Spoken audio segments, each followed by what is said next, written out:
Para diretso na alive ang umaga mo. Para diretso na buhay ang dugo mo. Para diretso na ang bangon at trabaho na agad-agad. Iaarangkada na namin ang mga balitang kailangan mo. Ibibigay na namin ang mga impormasyong pinaka-latest, pinakabago, pinag-uusapan, trending, viral. Arangkada Balita live sa DWIZ Metro at Mega Manila. DWIZ News FM regional stations. Naka-live din sa lahat ng DWIZ Digital News account, Facebook, YouTube at DWIZ News website. At panoorin din ang live nationwide sa Aliw 23 Free TV. Arangkada Balita.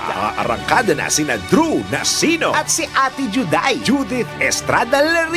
Gising ang morning mo sa Arangkada Balita.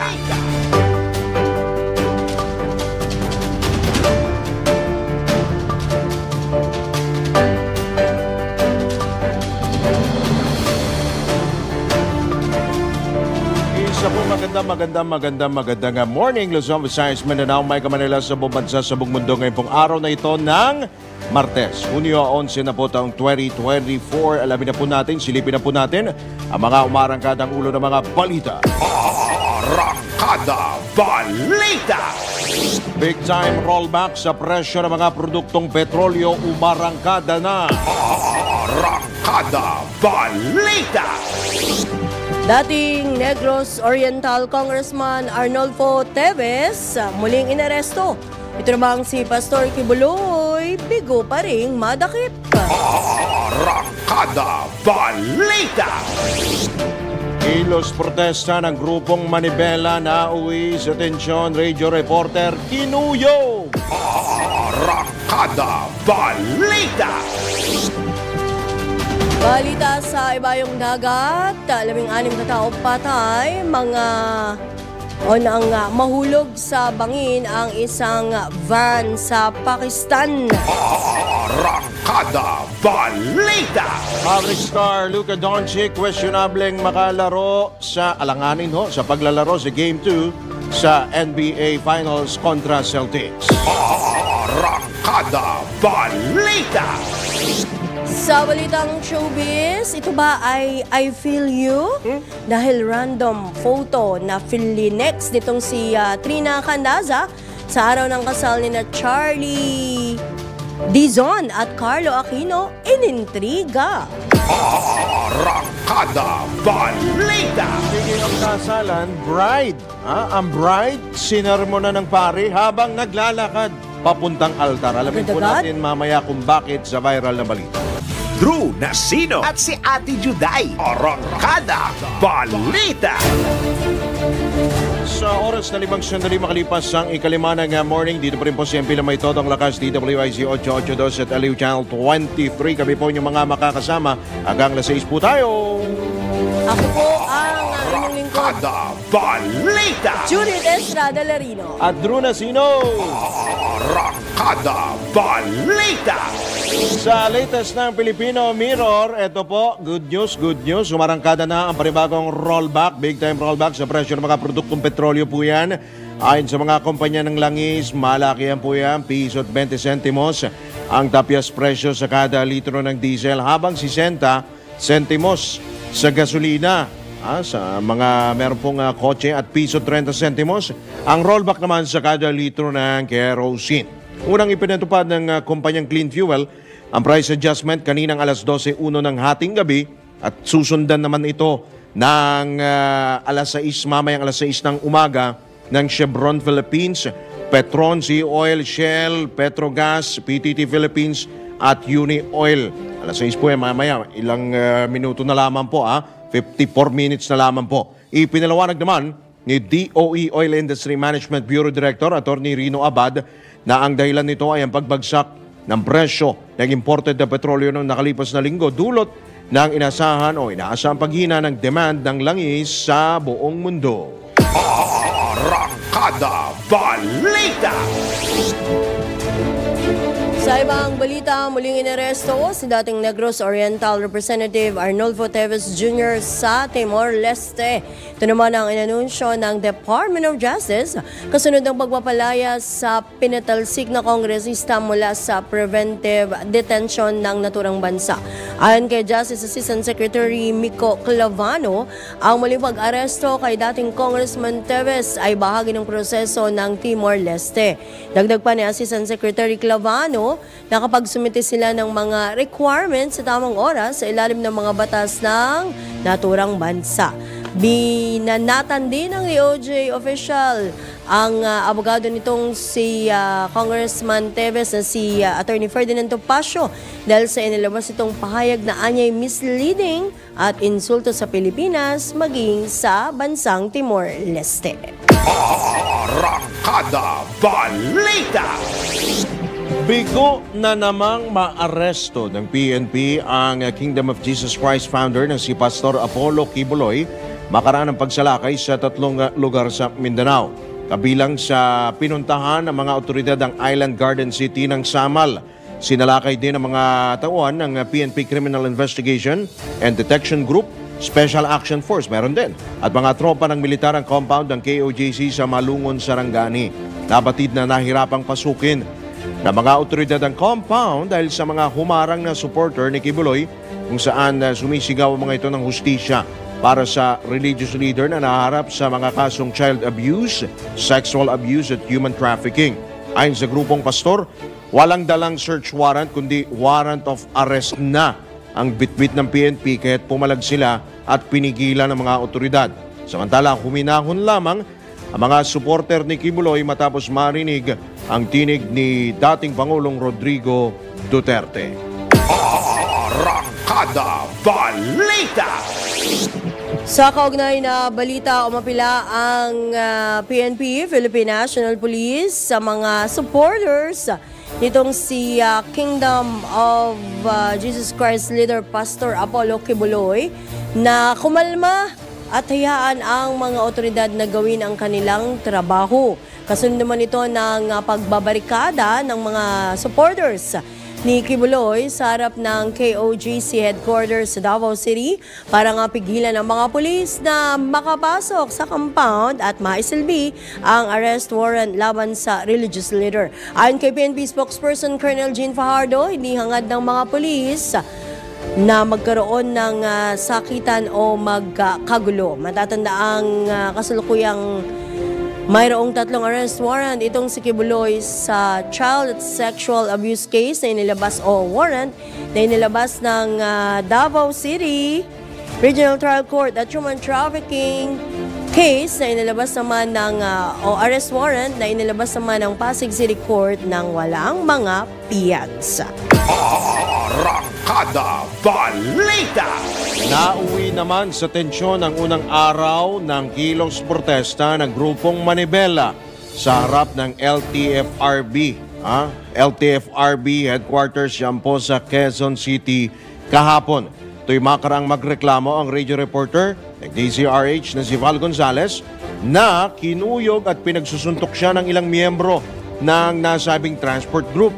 Ayon kay Gonzales, ibinabalita lamang niya ang sitwasyon sa kahabaan ng East Avenue kung saan nagdulot ng matinding perwisyo sa daloy ng trapiko ang demonstrasyon ng grupo. Batay na rin sa report ng MMDA.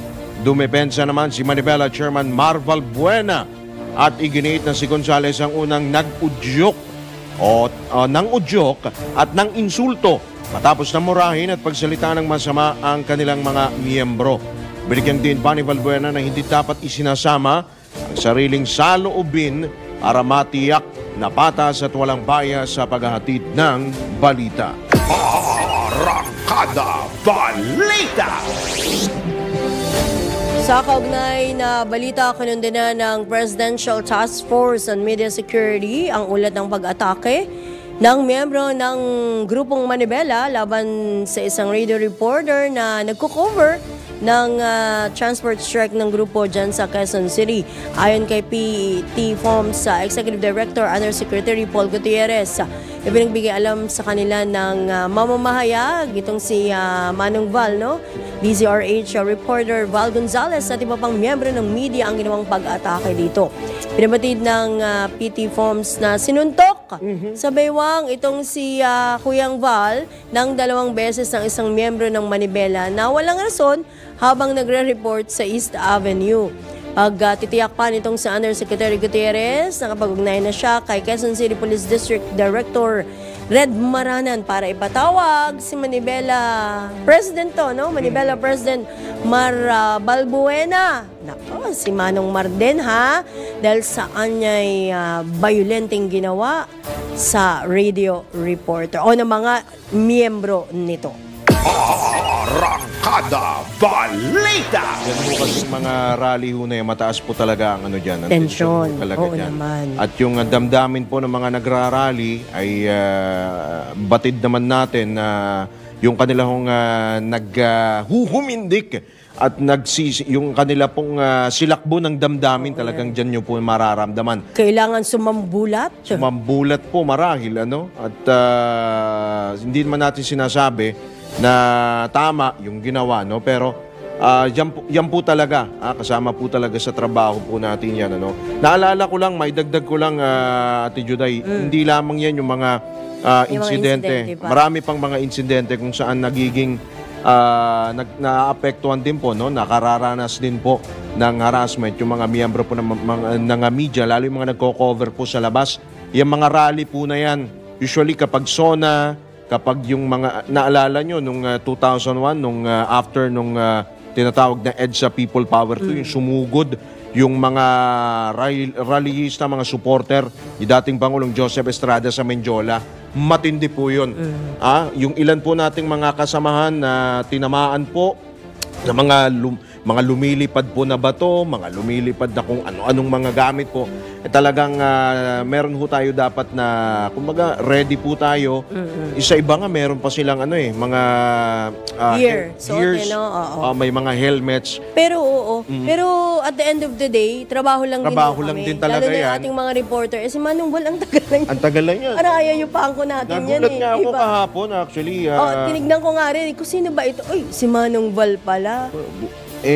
Maliit lang din na mama si Manong Val. Kaya sabi ko, naku, ano nangyari kay parang Val? senior lang yan. Senior Ray Pacheco. Yung pala kinukuyog na siya. Talagang hindi ka, kung kukuyugin ka naman, hindi ka makakalaban. Oo, mahirap kung ganyan ho karami, ha? Kung ganyan ho karami, yung mga nagrarally, actually ito may mga paano na, no?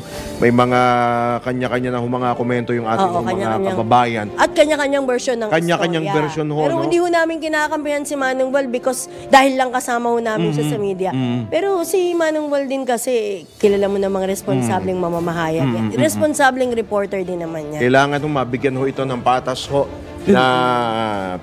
na pagtugon lalo ho ng mga otoridad. Iba na pag sinaktan ka. Trabaho lang ho tayo, ha? Trabaho lang ho kami. Pero actually, natakot natakot din ako dun sa kahapon na yung kinuyog. Iba ho kasi yun pag kinuyog. Hindi ho yun na sinapak ka lang or ano. Sinuntok. Pero kung kinuyog, maramihan to. Maramihan na yun. At ang problema niyan, yung stampede na tinatawag, delikado yun pag ganun po nangyari. At kaugnay nga po niyan, ay mariing kinundena ng Manila Broadcasting Company na may hawak ng AM radio station at DZRH ang ginawang pananakit ng grupong Manibela sa kanilang reporter na si Manong Val Gonzalez. Binigyang din ng DZRH Station Manager at Embassy Vice President for Legal, Attorney Rudolph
pagdidikit sa radio broadcaster.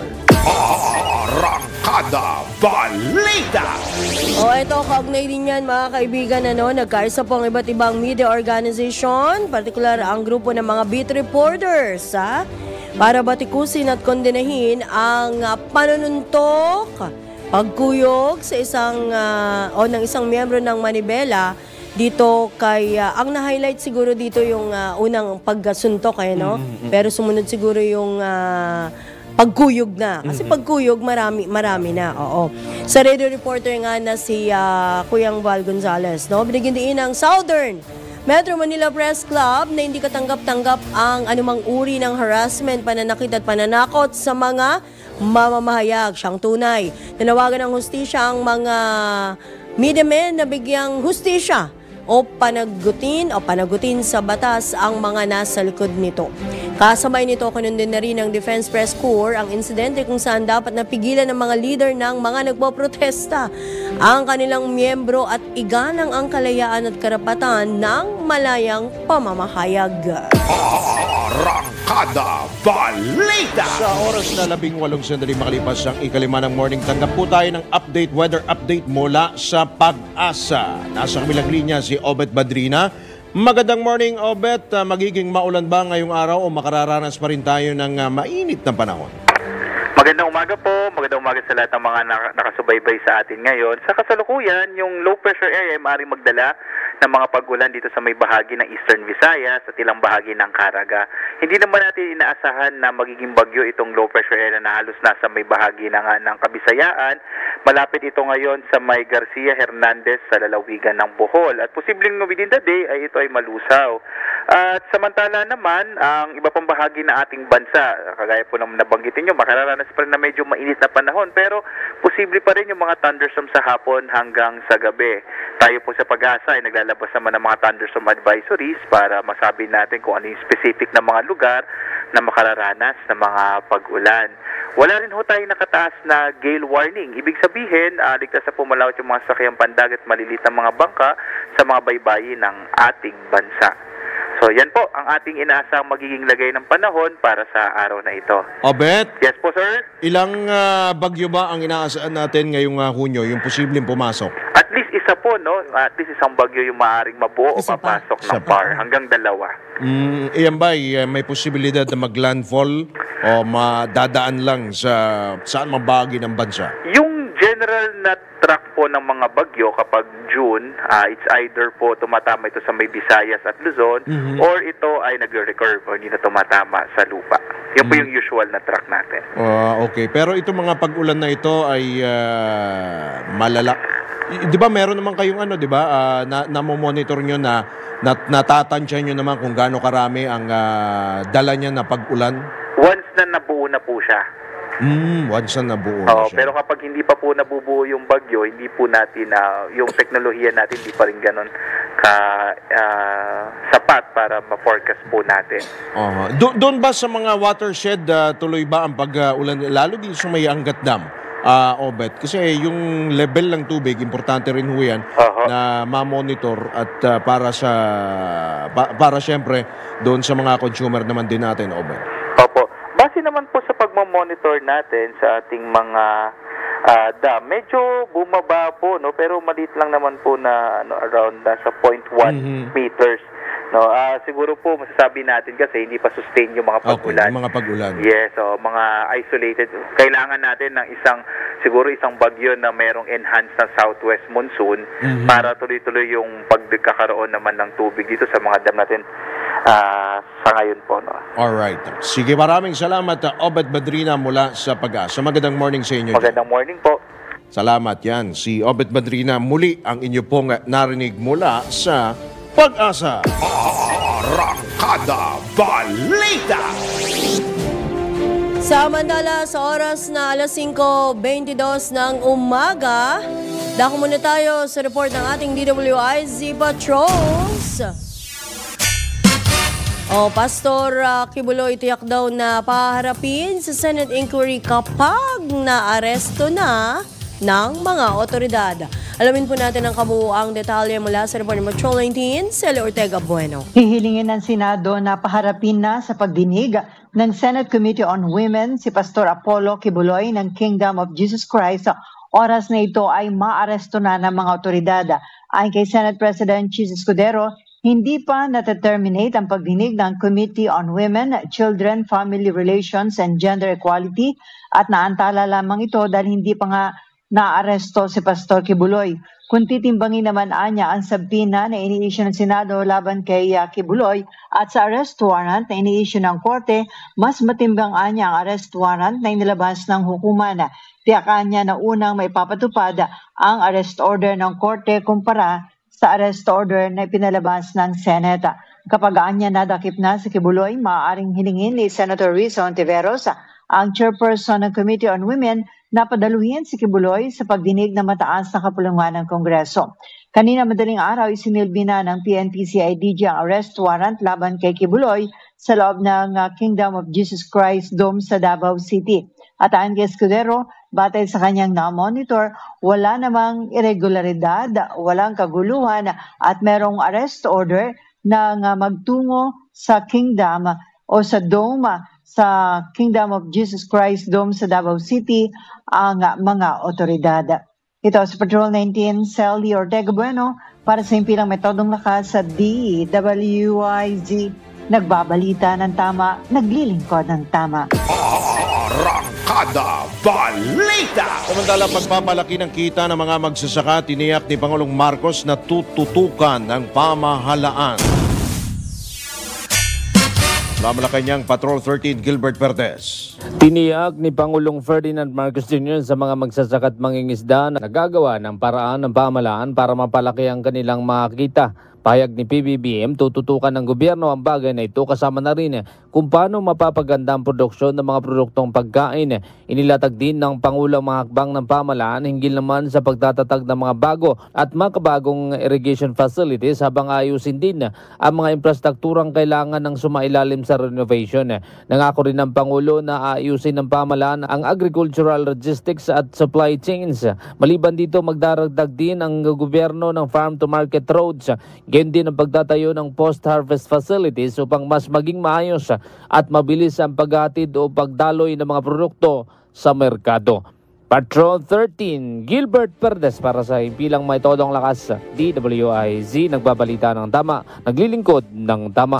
Kapag may bagong balita, naka-on air, agad-agad, DWIZ Patrol Report! Magbabalik po mga kaibigan ng lampas sa mga malalaki at mainit na mga balita dito pa rin sa Arangkada Balita. Makalipas naman po yan ng ilang paalala at ang oras. Time check, 5:25 na ng umaga. Drew Nasino at si Ate Juday, Arangkada Balita!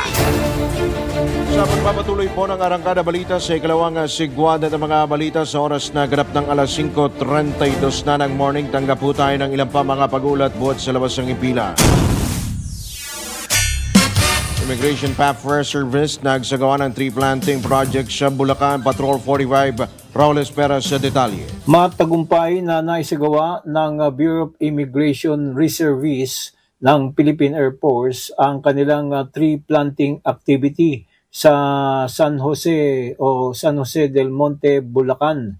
Sangayon kay Immigration Spokesperson Dana Sandoval, mahigit sa 1,000 mga fruit-bearing trees ang itinanim sa bahagi ng Bulacan bilang kontribusyon ng Immigration Reservice buhat sa Philippine Air Force ang pagbibigay ng proteksyon sa ating kalikasan sa tulong ng Bulacan Agricultural State College at ng 124th Philippine Eaglecom Society at First Air Force Reserve Center ng Philippine Air Force, ang Civil Military Operations Group ng JG Summit at ang local government ng Doña Remedios Trinidad sa Bulacan ang nagsagawa ng matagumpay na tree planting activity. Sang-ayon kay Immigration Commissioner Norman Tansinco, Sila ay nagpapahayag ng kanilang pasalamat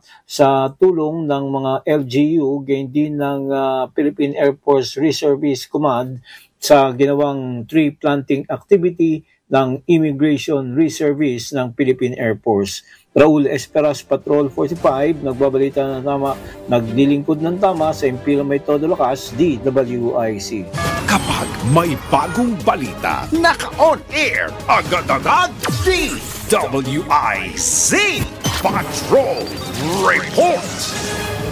Samantala, dako naman tayo sa mga lalawigan. Dalawang suspect sa illegal na pagtutroso timbog ng PNP dyan sa Cagayan.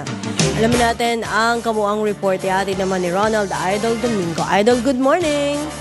Good morning.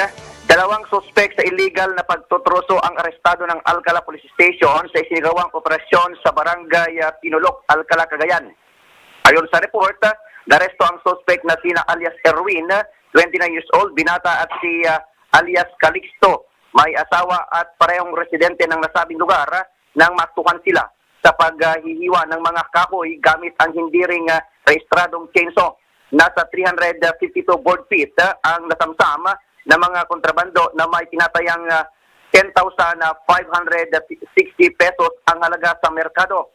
Hinahanap sila ng legal na dokumento ukol sa insidente, ngunit walang maipakita ang dalawang suspect dahilan para pulihin sila ng mga operatiba.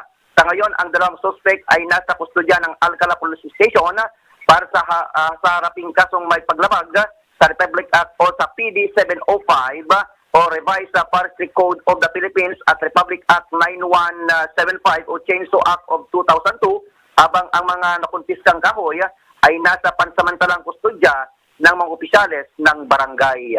Ito ang Ronda Patrol, Ronald Idol Domingo, nag-uulat para simpilang may tulong lakas, DWIC, nagbabalita ng tama, naglilingkod ng tama. Arangkada Balita! Sa iba pa rin balita, nanindigan ng Department of Transportation na hindi naparalisa nilinaw ng DOTR na hindi naparalisa ng panibagong transport strike ng Grupong Manibela ang pampublikong transportasyon lalo sa Metro Manila. Ito'y sa gitna nga ng inilalargang kilos protesta ng nasabing grupo simula kahapon. Sa panayam ng DWIC, nilinaw ni Transportation Undersecretary Andy Ortega na kilos protesta na lamang ang ginawa o isinasagawa ng Manibela dahil unconsolidated na ang kanilang mga unit at hindi na maaring pumasada pa. Unang-una, sapat sa nakikita namin up to now, base sa report ng interagency. At siya, tungkol naman sa grupo, hindi naman talaga sila nagwelga kasi hindi naman sila pumapasado na. Okay. Basically, siguro, sinabi naman nila, sila ay nagpo-protesta na lamang sa kanilang posisyon ayon sa programa ng gobyerno. Iginit naman ni Yusek Ortega na wala nang atrasan ng panguhuli sa mga kolorum na PUV dahil kaligtasan ng publiko ang nakasalalay dito. Kwan yan illegal. At saka pinag-uusapan natin dito is public ang pinag-uusapan nating pasahero. Medyo hindi tayo pwede ngayon maging maluwag sa bagay na yan dahil safety ang pinag-uusapan natin dito sa ating mga mananakay. Yan po ang tinig ni DOTR Undersecretary Andy Ortega sa panayam ng DWIC. Arangkada Balita!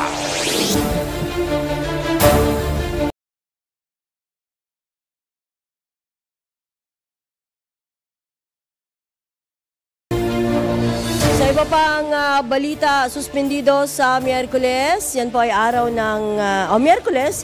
Bukas po yan, June 12. Ang number coding scheme bilang pagbibigay daan sa araw ng kalayaan. Batay naman sa abiso ng Metro Manila Development Authority, sususpindi ng number coding upang makibahagi ang sambayan ng Pilipino at makadalo sa selebrasyon ng araw ng kalayaan dyan sa Quirino Grandstand sa lungsod ng Maynila. Meron na rin inilatag na ang MMDA na traffic rerouting dyan sa Maynila, particular sa Calao Street na pangunahing daraanan ng mga sasakyan sa Independence Day.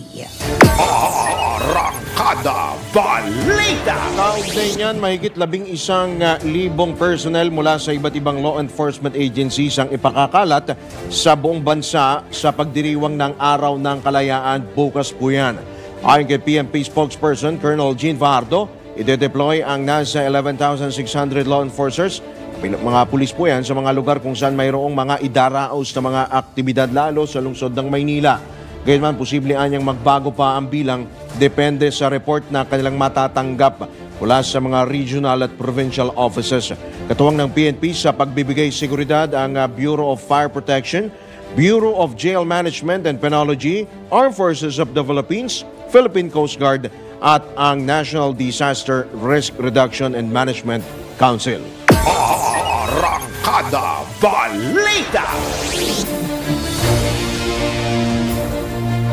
Sa iba pang balita, 40 minuto makalipas ang 5:05 ng umaga, binigyan din ni National Economic and Development Authority Secretary Arsenio Balisacan na ang 15% bawas taripa sa bigas ay pagbabalanse para matiyak na abot kaya mga presyo at maprotektahan ang interes ng consumers. Ayon kay Secretary Balisacan, kinonsulta ng Tariff Commission ang mga stakeholders at tumanggap din ito ng mga payo mula sa mga policy makers. Dagdag pa ng kalihim, nagsimula ang konsultasyon noon pang Marso. Nang nakalipas sa taon at 801 stakeholders ang imbitado rito, kabilang ang 172 mula sa sektor ng agrikultura. Nigandiin din ni Secretary Balisacan na tumanggap ang Tariff Commission ng mga position papers at komento mula sa 41 Price Sector Party, Consumer Group, 15 ahensya ng gobyerno at isang mambabatas na nakabuo sa rekomendasyon ng Committee on Tariff and Related Matters singgil sa naturang taripa. Arangkada Balita! Sa iba pang balita, tinatayang 80,000 residente ng Davao del Norte ang tatanggap ng cash aid, education at livelihood assistance sa ilalim ng mga programa ng administrasyon ni Pangulong Ferdinand Marcos Jr. Nito lamang Biyernes nang makatanggap din ang nasa 19,000 residente ng ayuda at 14,000 iba pa na mga taga-Island Garden City of Samal noon namang Sabado, bukod pa sa 47,000 iba pa na tatanggap ng ayuda sa mga susunod na linggo. Kasabay ng paglulunsad ng 2 araw na Bagong Pilipinas Servicio Fair sa Davao del Norte noong Biyernes, kabilang din sa inilarga ang Cash and Rice Distribution Program at Farmers Assistance for Recovery and Modernization Program. Ayon kay House Speaker Martin Romualdez, nananatili ang pagnanais ni Pangulong Marcos na makapagatid ng tulong sa mga nangangailangang Pilipino. Ramdam-an niya ng gobyerno ang pinagdaraanan ng mga mamamayan kaya't patuloy na nag-iisip ng paraan ng Kongreso kung paano makatutulong sa mga kababayan. Arangkada Balita! Sa iba pang balita, eto na naman. Isang alkalde na naman mula dyan sa Pampanga ang isasagot kaya ni... Ano kaya isasagot na ito? Hindi ko rin po alam. Ha? Baka hindi niya matandaan. Hindi niya rin matandaan. Itinanggi po nitong si Mayor Jaime Capil ng Porac, Pampanga ang mga alegasyong protektor siya ng Philippine Offshore Gaming Operator Hub sa kanyang bayan na sinalakay matapos mapaulat na may nagaganap na human trafficking at pandurukot o panghidnap. Ayon sa alkalde, walang mayor's permit ang Lucky South 99 ngayong taon dahil kabilang ito sa nasa negative list ng Bureau of Fire Protection. Ito'y matapos ngang mabigong makompleto ng Pogo Hub ang mga dokumentong kinakailangan para magkaroon ng naturang permit. Pagkwestiyon ni Mayor Capil, paano siya magiging protektor ng mga Pogo gayong hindi niya pinalampas ang anyay simpleng paglabag, simple pala yun, ng Lucky South 99. Kaugnay nito, kinundin na rin ng alkalde ang mga krimen na nangyari sa nabanggit na compound na sinalakay ng Presidential Anti-Organized Crime Commission. Arangkada Balita! Sa iba pang balita, nananatiling nakabinbin sa Department of Justice ang kasong administratibong isinampa noong isang taon ng Eternal Gardens laban sa 2 piskal na umunoy ginamit ang kanilang impluwensya o kapangyarihan upang maipakulong ng 3 araw ang 2 kawani ng nasabing himlayan dahil sa isang nawawalang lumang lapida. Pinaimbestigan si DOJ dahil sa umano'y illegal na pag-aresto at illegal na pagpapakulong kina Arnel Albuzo at Marisa San Diego sina Prosecutor 2 Edelwina Ebreo at Deputy City Prosecutor Evelyn Joelianos ng Batangas City Prosecution Office. Ipinagtataka naman ni Attorney Alexis Oco, abogado ng Eternal Gardens na tumatayong legal counsel ni na Albuzo at San Diego, ang pagkakabinbin nito sa DOJ. Ang kaso na isinampa sa kagawaran laban sa dalawang piskal noong Oktubre ng nakarang taon ay nag-ugat sa pag-istima ng dalawang empleyado kay Piskal Ebreo ng kanilang kliyente hinggil sa isang nawawalang lumang lapida. Sa kabila ng pag-asiste ng dalawa kay Ebreo, ang mga empleyado pa ang ipinaaresto ng piskal sa mga pulis sa Batangas noong October 13 kahit walang mandamiento de aresto dahil umano sa kasong pagnanakaw base sa reklamo ng piskal laban sa dalawa na ipinakulong nito sa o ipinail nito sa pulisya. At bukod sa walang warrant, walang abogado ang dalawa noong sila ay agarang inimbestigahan at isinailalim sa inquest proceedings ng kasamaang piskal ni Ebreo na si Piskal Joelianos. Arangkada Balita! Magbabalik po ang Arangkada Balita para sa mga karagdagang malalaki at mainit na mga balita. Dito lamang yan sa DWIZ at sa Aliw Channel 23. Makalipas po yan ng ilang paalalatang oras, alas 5:46 na ng umaga. Ru Nasino at si Ate Juday. Arangkada Balita! Natanggap tayo ng mga pag-ulat buhat pa rin sa labas ng impilan. Kaugnay po sa epekto ng pagsabog ng Bulkang Canlaon, Richard Vertuso sa detalye. Nagdulot ng 1.5 milyon na pinsala sa sektor ng agrikultura ng Negros Occidental ang kamakailang pagputok ng Canlaon Volcano. Ayon sa Regional Disaster Risk Reduction and Management Council, RDRRMC, ang Local Government Unit or LGU na nag-ulat ng pinsala sa RDRRMC ay ang La Castillana Negros Occidental. 10 magsasaka ng mais at 30 magsasaka ng palay ang nag-ulat ng pinsala na pananim dahil sa ashfall mula sa bulkan. Ang pinsala ay umabot sa 56.76 metric tons ng high-value crops na nagresulta sa pagkawala ng produksyon na 1.5 million. Walang ibang LGU ang nagulat ng pinsala sa agrikultura. Gayunpaman, may kabuang 572 na pamilya o 1,985 na tao ang napiktuhan ng pagsabog sa mga ito. Narito ang breakdown ng mga apektadong pamilya at individual. Sa Bago City, 133 na pamilya o 271 na tao mula sa 3 barangay. La Carlota City, 73 na pamilya o 289 na tao mula sa 4 na barangay. La Castillana, 242 na pamilya o 985 na tao mula sa 9 na barangay. Moises Padilla, 5 pamilya o 20 na tao mula sa 1 barangay. Sa bayan ng Pontevedra, 120 na pamilya o 420 na tao mula sa 1 barangay. Ang mga Pyroclastic Density Currents or PDC ay naobserbahang naglalakbay ng 2 hanggang 3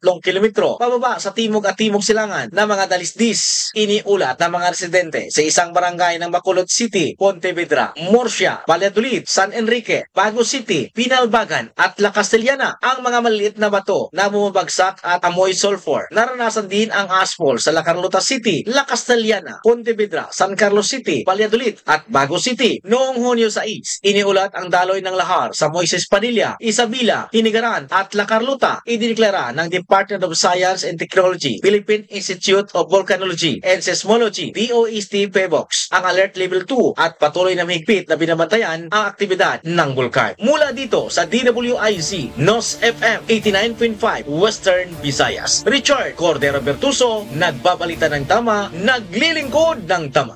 Arangkada Balita! Samantala, dako naman natin ang pinakahuling balita mula dyan sa Palawan. Yan po ay sa pamamagitan naman ni Chris Barrientos ng DWIZ News FM Central Palawan. Chris? Wala nang buhay ang isang lola ng matagpuan ng mga residente sa Barangay Malito, bayan ng Batarasa dito sa Palawan. Kinilala ang biktima na si Monel Basariol, 60 taong gulang at residente rin ng nasabing lugar na napag-alamang nasawi matapos atakihin ng buhaya. Sa ulat mula sa Palawan Police Provincial Office, sinasabing naglabas sa ilog ang biktima at makalipas ang ilang oras, natagpuan na lamang ito ng mga residente sa lugar na wala ng buhay. Bagamat walang nakakita sa aktual na pag-atake ng buhaya, sakmal pa umano nito o nasa bunganga pa ng buhaya ang katawan ng biktima ng matagpuan nito sa ilog. Dahil dito, muling pinag-iingat ng mga residente sa lugar dahil sa panibagong pag-atake ng buhaya na naitala sa kanilang lugar. Mula sa 94.3 DWIC News FM Central Palawan, Chris Barrientos, nagbabalita ng tama, naglilingkod ng tama. Arangkada Balita! Sa iba pang balita, pinasisilip ni Senator Amy Marcos sa mga flood control project na binubuhusan ng malaking pondo ng gobyerno kada taon. Nais matiyak ni Senador Marcos na nagagamit talaga ang inilalaang pondo para rito lalo't idineklara na ng Pag-asa ang pagsisimula ng tag-ulan. Aminado si Super Ate na nung kongresista pa lamang siya ay kanyang inusisa ang ilang opisyal kung bakit mayroon silang flood control projects gayong walang ilog sa kanilang lugar pero ikinatwira ng mga ito na hindi naman sumisisid ang Commission on Audit. Kasabay nito ay ipinanawagan ng Presidential Sister na linisin na ang lahat ng dam, irigasyon at imbakan ng tubig na ngayon punong-puno na ng basura, bato at troso. Isinusulong din ng mambabatas ang pagtatanim ng puno sa mga bundok at magbagsak ng mga buto ng ipil-ipil mula sa mga helicopter dahil mabilis itong tumubo. Arangkada Balita! Samantala, good news ito ha. Alam niyo ba kung ano?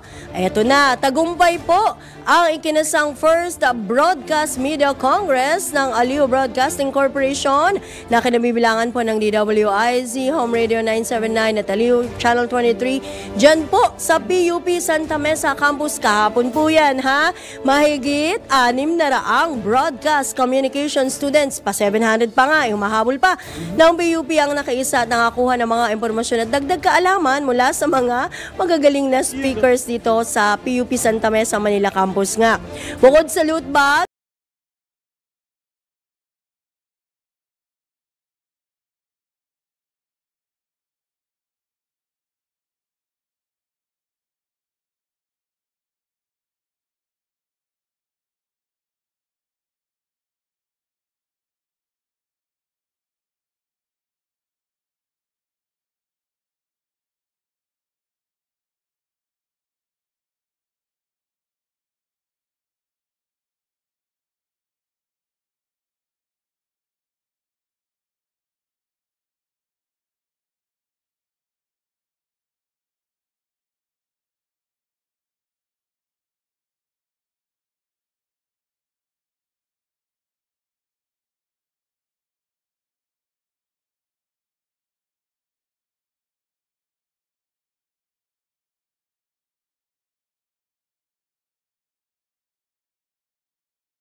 tayo po ay salamat sa balitang yan na tayo po ay pansamantala na po nagpapaalam. Sa ngalan po ng buong tropa ng DWIZ LU23, kami po ang inyong mga naging tagapaghatid balita. Ako po muli, ang inyong lingkod, Judith Estrada Larino. At Drew Nasino nagbabalita ng tama. Naglilingkod ng tama. Susunod na usapang tol kasama sina Senator Francis Tol Tolentino at Cecil Villarosa. At pagkatapos naman po niyan, babalik ang mga iba pang may init na mga balita sa Pasada Balita. Kasama po si John Ibanez.